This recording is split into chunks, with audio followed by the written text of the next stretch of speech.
Paul Václavic, lo malo de lo bueno o las soluciones de Hécate. Capítulo V. ¿Una reacción en cadena del bien? Como usted puede ver, querido lector, las brujas no son muy versadas ni en lógica ni en metafísica, y por eso les ocurren contratiempos de vez en cuando. También en terrenos menos esotéricos, con frecuencia sus planes más bonitos naufragan en escollos insospechados. Un caso de estos, que puede citarse en representación de muchos otros, es el extraño cambio radical en la vida de Amadeo Cacciavillani. Amadeo Cacciavillani, de la pequeña ciudad de Finimondo, bastante lejos de Florencia, en dirección sudeste. El signore Amadeo Cacciavillani encarnaba lo que en términos de la teoría matemática del juego se llamaría un jugador de sumas a cero. Esto no tenía directamente nada que ver con su condición de italiano, pues jugadores de sumas a cero los hay incluso en la Casa Blanca y en el Kremlin. El concepto de juegos de sumas a cero se refiere a situaciones de juego cuyo ejemplo más sencillo es una apuesta entre dos personas. Lo que una pierda, por ejemplo 50 pesetas, representa la ganancia de la otra. Ganancia más 50 y pérdida menos 50 dan por resultado 0. Ganancia y pérdida están por tanto relacionadas indisolublemente. Una sin la otra sería impensable. Ser jugador de sumas a cero significa haberse comprometido hasta los tuétanos con la tesis maniquea de que en todas las situaciones de la vida solo se dan dos posibilidades, ganar o perder.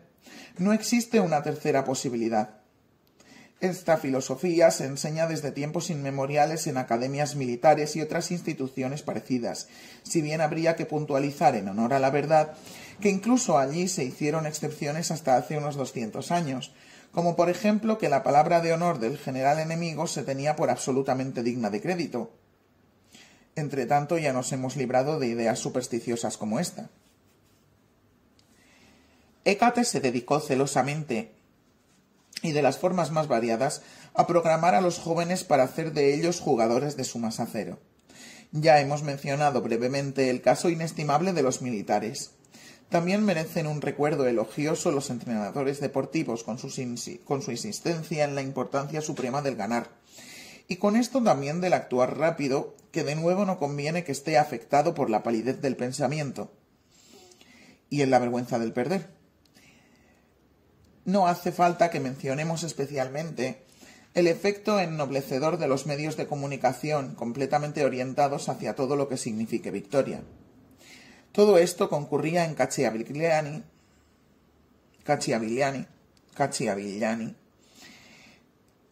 de una forma particularmente pura.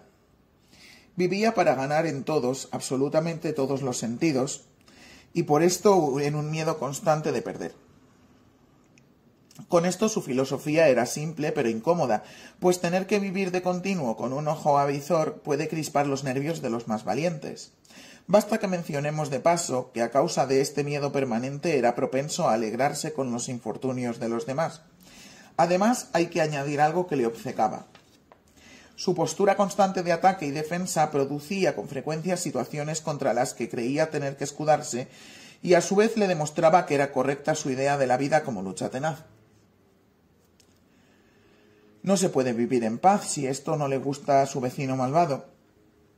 El poder del juego de sumas a cero está en que impone de forma prácticamente inevitable sus reglas a otros hombres, tanto si estos quieren jugar a sumas a cero como si no quieren. Hasta aquí la descripción de la situación.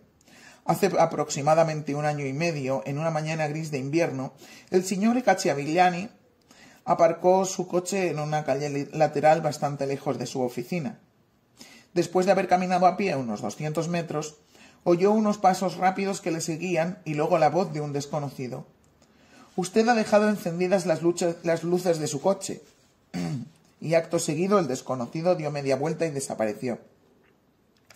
La primera reacción de Cacciavillani fue naturalmente la pregunta: «¿Este quiere tomarme el pelo?». ¿Qué es lo que intenta? Pero no parecía que el hombre tuviese otras intenciones, pues ya había desaparecido entre la gente que en la calle se dirigía a toda prisa al trabajo. Cacciavillani Estaba perplejo, o mejor dicho, se sentía quizás como un gran investigador en el momento de descubrir algo que en el telescopio, microscopio o en la probeta estuviese en crasa contradicción con lo que los científicos habían creído hasta ahora. ¿Qué gana este hombre con correr detrás de mí, un desconocido, para decirme que no he apagado las luces del coche? Y a continuación se acordó de que él otras veces había visto coches aparcados con las luces encendidas por descuido y que pensar en la rabia del propietario cuando por la noche se encontrara con la batería descargada le había encendido una chispa de alegría maliciosa en su existencia, ya por lo demás tan poco alegre. Lo que Cacciavillani en este momento no sabía aún era que la honradez de aquel desconocido le había impuesto las reglas de un juego completamente distinto.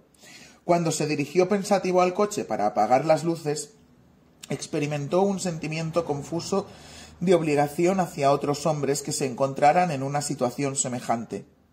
Por el momento, este sentimiento permaneció latente. El acontecimiento realmente decisivo se produjo meses más tarde. Halló un monedero, evidentemente conteniendo la paga de una semana, y ya se frotaba las manos de alegría por esta ganancia inesperada, cuando de improviso se acordó del desconocido que había corrido detrás de él y de repente se le truncaron sus sentimientos de regocijo.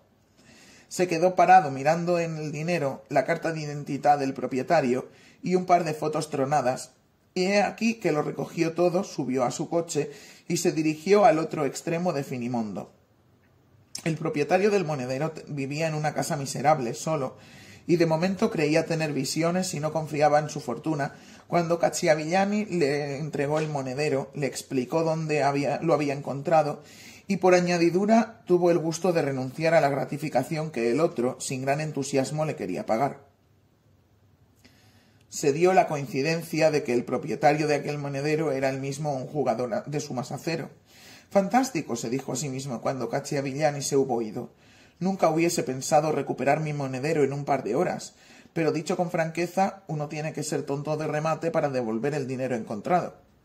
En esto se equivocaba el hombre, pues sin saberlo él, Cacciavillani le había impuesto por su parte las reglas de aquel juego extraño, y cuando la próxima vez en su vida se encontró en una situación parecida, él también se comportó como un tonto de remate. ¿Cuál es la moraleja de la historia? El desconocido había desatado sin duda una reacción en cadena, pues el asunto no paró en Cacciavillani y en el hombre del monedero, sino que a pesar de muchas reincidencias de los dos, se reprodujo más y más.